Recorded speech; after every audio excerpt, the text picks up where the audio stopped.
Fanático vascaíno, fanática vascaína, como é bom acordar depois de uma grande vitória, abrir a semana com o Vasco tendo feito uma atuação no segundo tempo, numa parte do jogo muito boa, com destaque para os colombianos e para o uruguaio.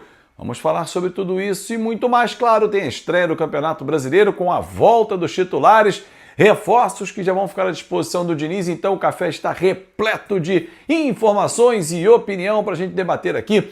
Chega deixando o seu like, comenta, compartilha, se inscreve no nosso canal, dá aquela moral, vambora, vamos juntos com você que é um fanático vascaíno. Olha, uma atuação ontem com dois tempos distintos, né? Um primeiro tempo sofrido, um primeiro tempo que estava arrastado, a bola não chegava no gol do Boa Vista, o Vasco trocava muitos passes, mas de pouca efetividade, né? O GB, por exemplo, o centroavante, não finalizou nenhuma vez com perigo ao gol do Boa Vista.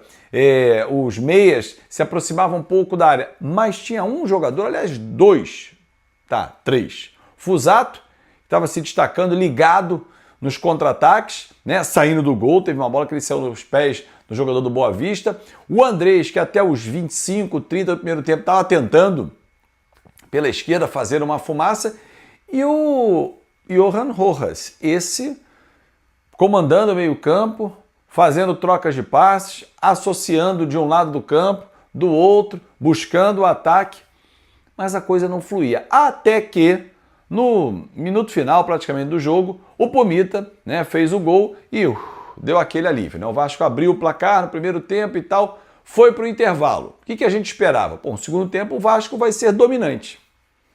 Não foi isso que nós acompanhamos. Acompanhamos um Boa Vista em cima do Vasco, criando oportunidades, e aí o Vasco sendo sufocado. Conversando com os amigos aqui nos Estados Unidos, Fernando Neto, com o André, todo mundo estava acompanhando o jogo. E com meu filho, com o Lucão, falei, daqui a pouco a gente vai tomar um empate, do jeito que está chamando o time do Boa Vista. Mas aí sai da cartola o coelho que o Rojas carregava. Com nojo, deu um tapa e o Puma, surpreendendo a todos, inclusive o goleiro do Boa Vista, deu-lhe uma pedrada pro gol, meu irmão. O cara fez assim, levantou a mão e a mão não foi para dentro do gol porque não pegou na bola. Que paulada do Puma. Aí, tranquilo, como dizem os colombianos, tranquilo. Aí ficou tranquilo. O Puma fez 2 gols, falei, hat-trick dele, porra, aí vai ser um negócio espetacular. Mas o Rojas comandou o jogo, continuou mandando na partida. É dele a retomada de bola no terceiro gol, que vale um parênteses, né? Eu não narrei o jogo, mas se tivesse narrado seria mais ou menos assim, né?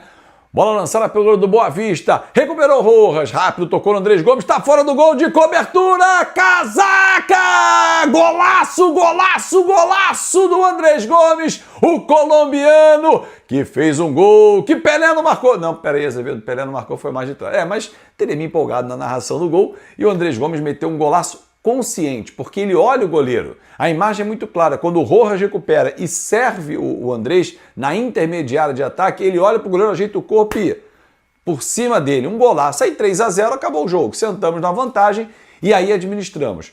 Rodou bem o time, mas alguém pode dizer assim no comentário, Fábio, você está empolgado com o Boa Vista? Não. Adversário fraco, porra, o Rojas jogou muito, porque era o Boa Vista. Tá aí o JP, jogou muito? Não. Hugo Moura jogou muito? Não. Tietê jogou muito? Não. Mas eles também enfrentaram o Boa Vista. A gente está falando da qualidade. E o Rojas mostrou qualidade. Até porque nós precisamos de jogadores hoje no banco, mas quem sabe daqui a pouco ele não vira titular. Ele mostrou qualidades durante a partida. Para mim, os destaques foram o Fusato, que fez boas defesas, saiu do gol, que às vezes o Léo Jardim não tem essa característica que o Fusato fez.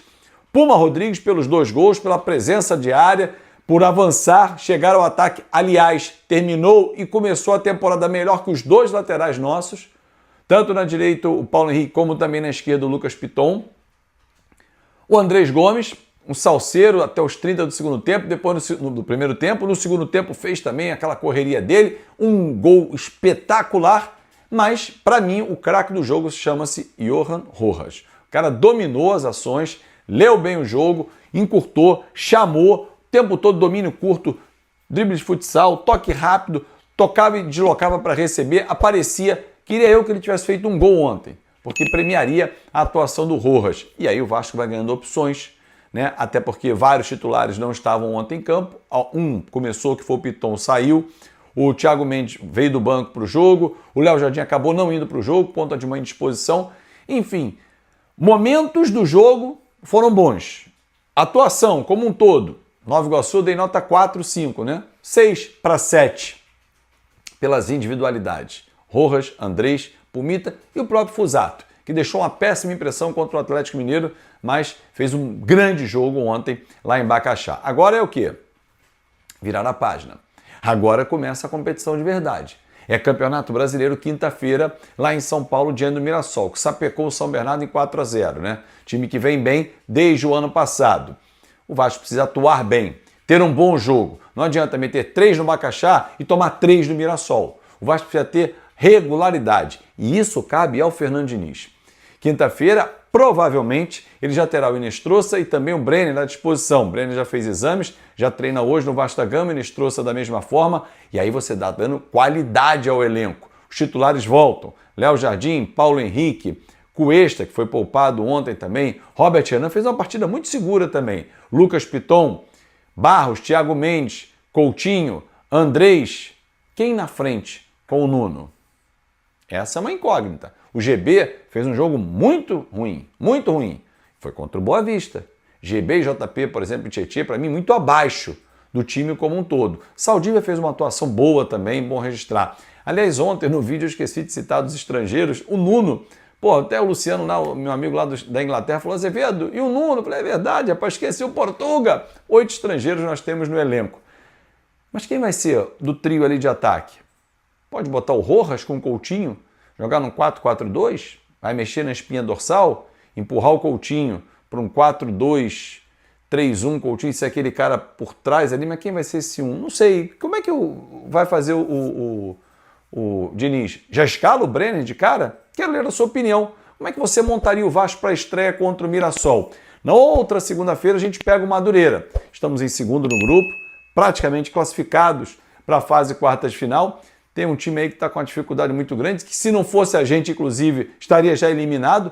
O Vasco, uma vergonha a atuação que fez contra o Flamengo. O Fluminense ontem venceu por 2-1. Se a gente tivesse vencido o Flamengo estaria praticamente eliminado para jogar o quadrangular da morte, né? Nem o atual campeão estaria nas quartas de final, mas eles ainda estão ali com uma sobrevida. Enfim, cada um com seus problemas, e meio-dia eu vou sacanear o Rei Kraus, está nervoso, não passa nada no fiofó dele, no nosso Na Conta KTO hoje, no horário normal, meio-dia.